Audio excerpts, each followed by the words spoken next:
Friday morning, without fail, a peculiar ritual seemed to unfold on the quiet street of Willowbrook Heights. At first, David Martinez chalked it up to coincidence. A strange crunch echoing in the pre-dawn calm, followed by silence. Then, the unmistakable screech of tires fading into the rising sun. The first time it happened, he dismissed it. The second time, he was suspicious. By the third, he was downright alarmed. David wasn't a paranoid man. 35, practical, recently divorced, he had moved into this sleepy Phoenix suburb hoping for tranquility. An electronics engineer by trade, logic was his sanctuary. He wasn't prone to fantasies or wild speculation, but even logic could only carry a man so far when he consistently woke up to a smashed mailbox. The mailbox itself wasn't anything remarkable. Just a simple, black, regulation-sized box perched atop a wooden post. He had even double-checked the HOA guidelines before installing it.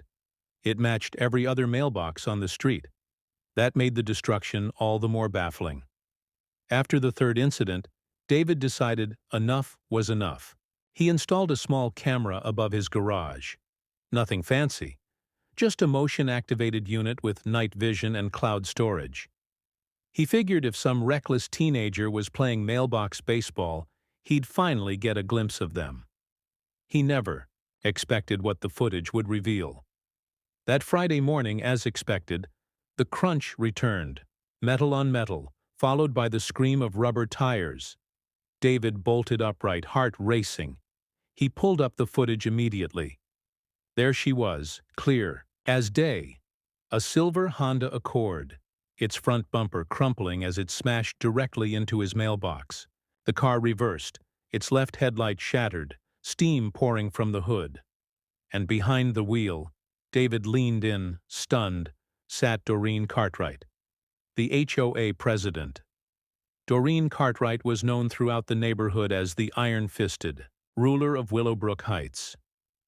Early 60s, always impeccably dressed in beige slacks and pastel sweaters, she carried herself like the neighborhood was her private kingdom. She quoted community bylaws the way others quoted scripture. Rusty garden. Tools? Violation. Unapproved holiday decorations? Violation. Lawn 2 inches above code? Violation. David had had a few run-ins with Doreen already. Nothing hostile, just the usual passive-aggressive reminders about keeping his garage door closed or trimming the edge of his hedge. Just so. But this, driving her car into his mailbox? This was another level entirely. He watched the video again, stunned at how deliberately she drove into the box. She hadn't swerved. She hadn't braked. She had aimed for it, as if on a mission. The camera captured everything in stunning clarity. License plate, her unmistakable face, even the moment she sat in the driver's seat clutching the wheel and muttering profanities. He turned the volume up and heard her spit. "Stupid damn box! Think you're smarter than me?" David saved the footage in 3 different places, in the cloud, on an external hard drive, and emailed a copy to himself. He wasn't going to lose this. He felt a strange mix of emotions, vindication, disbelief, and something deeper. The sinking realization that this wasn't random. Doreen wasn't just on a power trip. She was waging a personal war, one mailbox at a time. And for some reason, David had become her newest target. The following morning, David called the police. He didn't want to escalate things unnecessarily. But this was beyond HOA harassment. This was vehicular property damage, premeditated and reckless. He wanted it on record. Officer Johnson showed up around 10 a.m., a grizzled man in his late 50s with a clipboard in hand and bags under his eyes. He looked like he'd seen it all and wished he hadn't. David ushered him inside and played the video on his laptop. Johnson watched silently, arms crossed, his expression unreadable. When the footage ended, he scratched his head and muttered, "Well, that's definitely something." David pointed to the screen. "You see the plate? Her face? She drove into it on purpose." "Yeah," Johnson said. "That's definitely criminal property damage. Clear as day." David exhaled. Finally, someone taking it seriously. But just as Johnson reached for his notepad, his radio crackled to life. A domestic disturbance call from across town. Urgent. Johnson excused himself, stepping outside to speak with dispatch. When he returned 5 minutes later, something had shifted in his demeanor. His tone was softer, more dismissive. "Look, Mr. Martinez," he said, closing his notepad. "I've seen cases like this before. These HOA disputes, they get messy. Civil court eats this stuff alive. You're probably better off talking it out with your neighbor." David stared at him, baffled. "She tried to destroy my mailbox. Twice. I have it on video." "You're telling me to talk to her?" Johnson shrugged, clearly wanting to be anywhere else. "It's under the $500 damage threshold. That makes it a civil issue. You could try mediation through your HOA." David laughed bitterly. "You mean the HOA she runs like a one-woman regime?" Johnson didn't respond. He left shortly after, promising to make a note of the incident. David watched him drive away, seething. The following Monday, David received an envelope in the mail bearing the HOA seal. He opened it expecting another fine about grass height or garbage placement. Instead, the letter read, "Dear Mr. Martinez, we have received multiple complaints regarding the installation of unauthorized surveillance equipment on your property. Furthermore, your mailbox appears to exceed the approved dimensions outlined in Section 12, subsection 4, paragraph 9 of the Willowbrook Heights Community Guidelines. You are hereby fined $350 for these violations. Failure to correct these issues within 7 days will result in additional daily penalties of $75. Regards, Doreen Cartwright, HOA President." David stood in his kitchen, rereading the letter in disbelief. "She hit my mailbox, and now I'm being fined because it didn't break?" It was so audacious, so backwards, he almost laughed. But the rage crept in quickly. She was turning the system against him. Every channel he'd gone through, legal, procedural, had either failed him or been weaponized in her favor. She wasn't just corrupt, she was untouchable. And unless David did something drastic, she'd keep getting away with it. That night, David couldn't sleep. He stared at the ceiling, his mind spinning. Every memory of Doreen's smug little smile, every violation notice, every passive-aggressive note left on his door. The footage of her ramming her car into his mailbox replayed in his head like a looped nightmare. He needed to fight back, but not with anger, with strategy. The next day, David sat at his computer and designed a flyer, simple, black and white, with a bold headline that read, "Missing. Common sense last. Seen in the vicinity of Doreen Cartwright, HOA President." Below that, he included a photo of Doreen from the HOA website, along with this text, "Reward if found." Known to have committed acts of vehicle assault on innocent mailbox unauthorized HOA fines advanced neighborhood harassment.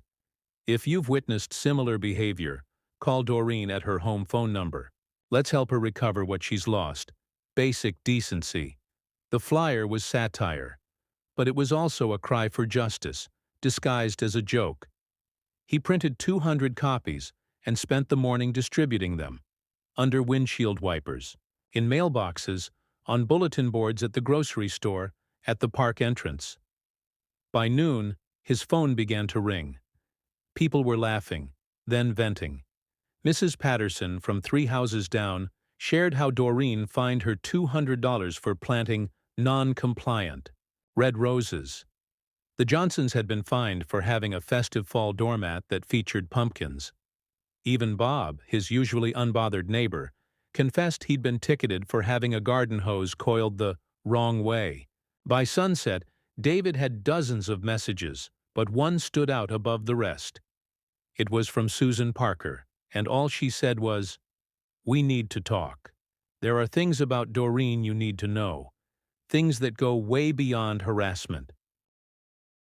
Susan Parker was a quiet woman, the kind of neighbor who waved from behind her garden fence but rarely lingered in conversation.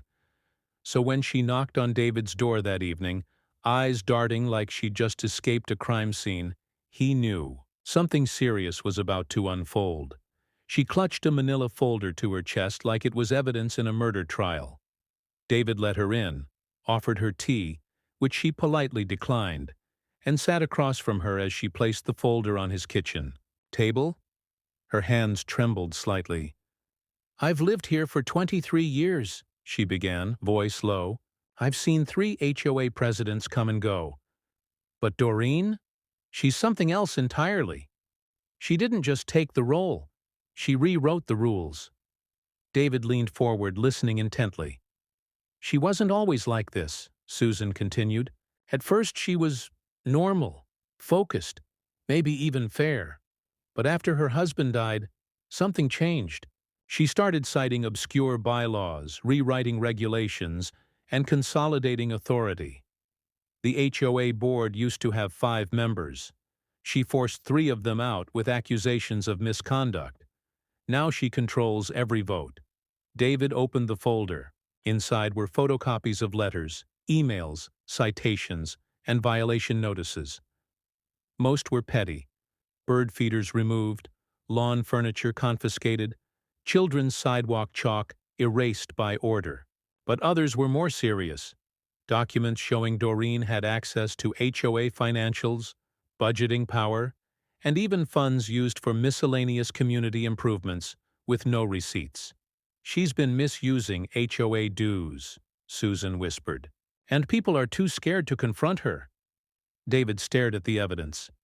This is fraud." Susan nodded solemnly. "Yes, but if we go to the HOA board, we're going to Doreen. The board is Doreen. We need a different kind of solution." As if sensing she was under scrutiny, Doreen's campaign against David intensified. Within 2 days of Susan's visit, David received 5 separate HOA violation letters. Improper window curtain color. Apparently, beige was no longer regulation. Hose left in grass. He had left it coiled behind his bush, out of sight. Garage door open longer than 10 minutes. Caught by an HOA patrol vehicle at 8:14 a.m. 4. Inappropriate wind chime sound levels. A ridiculous claim with no decibel proof. Failure to respond to violation notices in a timely manner, even though they had just arrived. And then, the kicker. A $1,200 fine due within 5 business days, or he'd face a lien on his home. David nearly laughed when he opened the last envelope. It was surreal. It felt like war. Except his opponent wasn't a military general or a corporate tycoon. It was a 63-year-old woman with a pastel sweater and a weaponized printer. He called the HOA office. No one answered. He left voicemails. No reply. He emailed. Nothing. That night he heard movement outside his window. He turned off the lights and peeked through the blinds. A black sedan idled across the street. Inside, a silhouette sat motionless. He grabbed his phone and zoomed in with the camera. The window rolled down. And there she was, Doreen Cartwright, sipping from a coffee mug, staring at his house like she was staking out enemy territory. David closed the curtain, his chest pounding. He was being watched. Word of David's flyers and his run-in with Doreen had spread like wildfire. By Saturday, residents were stopping him during his morning jog. Whispers in the park. Sidewalk chats that lingered longer than usual. Everyone had a story, something absurd Doreen had fined them for, some humiliation she had orchestrated. It wasn't just David anymore. The neighborhood was simmering. David hosted a quiet backyard meeting the following Sunday. 22 people showed up, far more than he expected. Susan took the floor first, laying out the evidence. The financial irregularities. The ousted board, members, the surplus funds with no oversight. Then a man named Leonard, who had lived on the block for 30 years, told his story of being fined for having a patriotic flag hung outside of permitted days. Then came Emily, a young mother fined for sidewalk chalk. Then Jorge, who had received a noise violation for playing classical guitar during a barbecue. The stories kept flowing. David listened, stunned. Doreen hadn't just enforced the rules. She had bent, broken, and recreated them at will.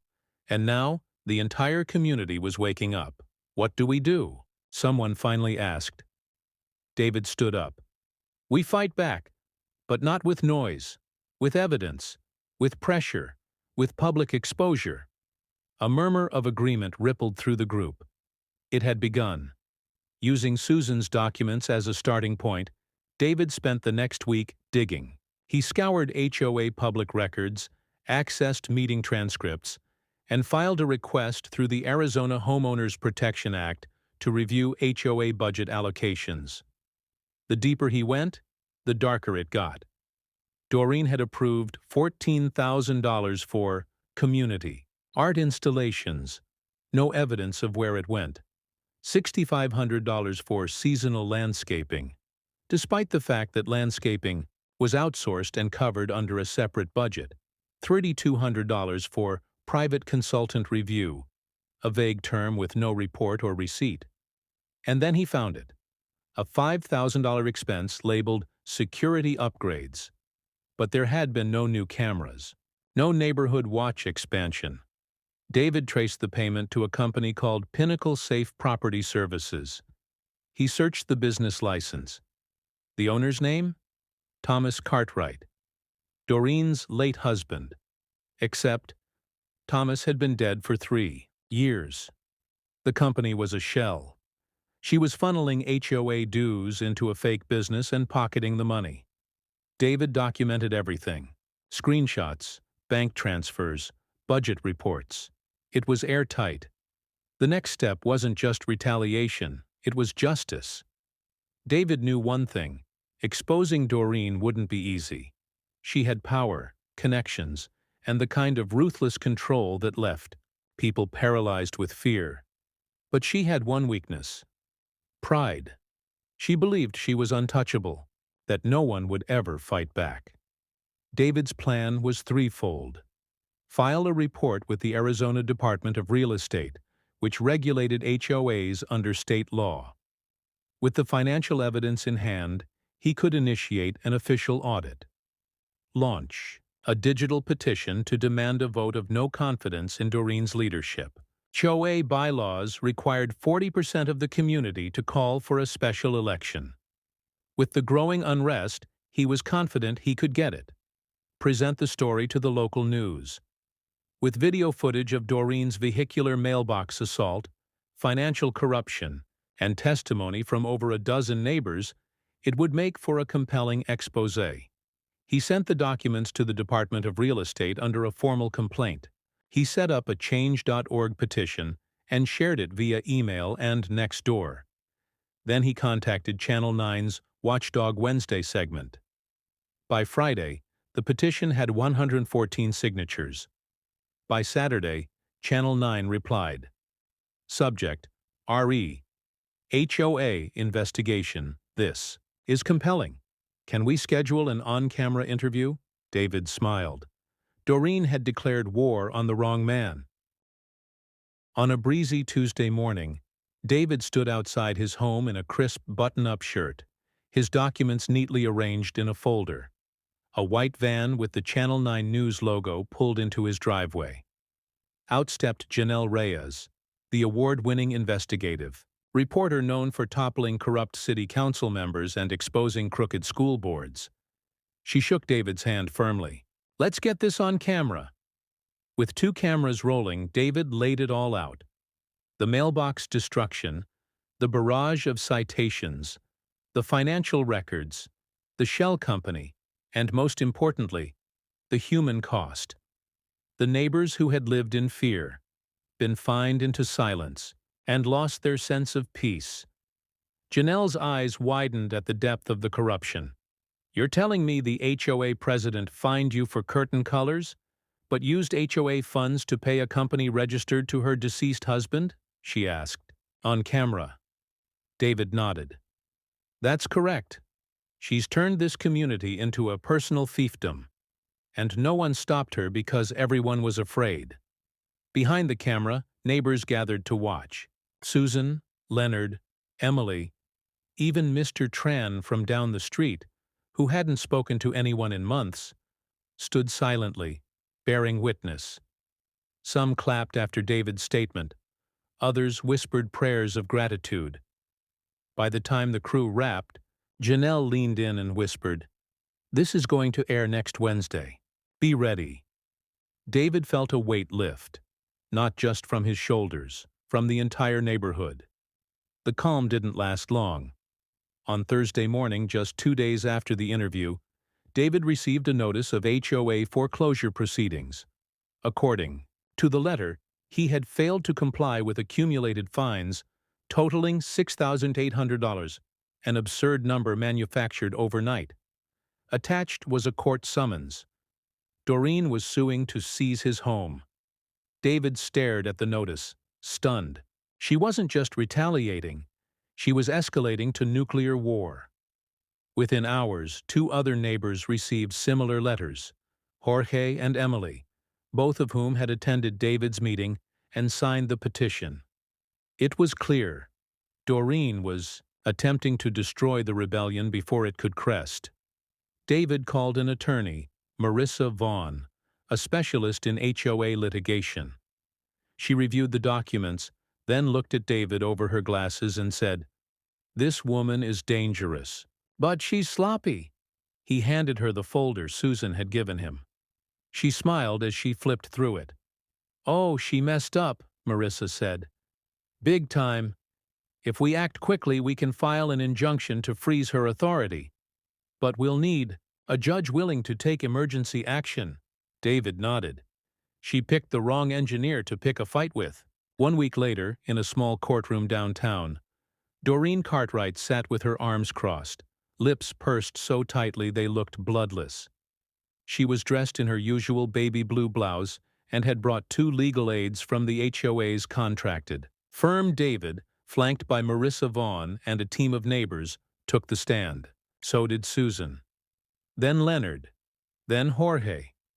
Each recounted a story: fines for invisible infractions, threats of foreclosure, unexplained financial deductions from HOA dues. Marissa presented the budget records, the payments to Pinnacle Safe Property, services, and proof the company's registered agent was Thomas Cartwright. Deceased since 2022, Doreen tried to object. She claimed everything was standard practice. She insisted that the homeowners were simply anti-authority radicals who disliked order. But when the judge reviewed the financial trail, he leaned forward, tapping the documents. "Mrs. Cartwright, this is fraud. You approved payments to a non-operating entity. You issued illegal fines without board approval. And you pursued foreclosure actions without notifying the members." Doreen's mouth opened, then closed. "I hereby issue an injunction," the judge continued. "Effective immediately, Doreen Cartwright is suspended from all HOA duties pending a full state investigation. All fines levied against these residents are vacated. Foreclosure actions are nullified." A stunned silence swept the room. Then someone clapped. Then another. Then the entire courtroom erupted in cheers. David turned to see Susan crying softly. They had done it. That night, at 7 p.m. sharp, families gathered in their living rooms, popcorn, bowls full, hearts pounding. The headline filled the screen. HOA Tyrant. The Cartwright Scandal. Special investigation by Janelle Reyes. Footage played of David speaking into the camera, of neighbors revealing their stories, of Janelle confronting Doreen in her driveway after the court ruling. Doreen tried to slam the door, but not before whispering, "This neighborhood was ungrateful anyway." Janelle's narration cut through. What happens when a single person seizes control of a neighborhood government? What if the very institution meant to protect becomes a weapon? In Whispering Pines, Arizona, one engineer said, "Enough." They aired the mailbox footage. They showed side-by-side screenshots of the fake company. They even played a voice message. Doreen left on Jorge's answering machine. "You step out of line again, and I will bury you in legal fees." The piece ended with David standing before a small crowd in the park, saying, "We don't need tyrants in our communities. We need neighbors. We need trust." The screen faded to black. Over 14,000 people commented online that night. Other communities began sharing similar stories. Whispering Pines had sparked something bigger than itself. The next HOA election was held 3 weeks later, under supervision, by a third-party mediator from the state. Doreen didn't attend. She had resigned via a single, cold email. "I no longer wish to participate in a community that does not appreciate order. You'll regret this." No one responded. David, Susan, Jorge, and Leonard were all elected to the new board. Their first act? Erase all unpaid fines from the previous administration. Open the HOA budget to public viewing online. Pass a homeowner's Bill of Rights, ensuring no one could ever wield unilateral power again. The mailbox was finally replaced with a reinforced steel one, but David didn't need it anymore. Every morning, a neighbor would stop by with his mail in hand, already picked up from the community box. Kids played freely again. Sidewalk chalk returned in bursts of color. Wind chimes sang. The silence of fear was gone. One night, as David sat on his porch sipping coffee, Susan walked by with her corgi, Max. "We did it," she said simply. David nodded. "We reclaimed our home." They both stared down the quiet street of Whispering Pines, no longer under siege, but finally home.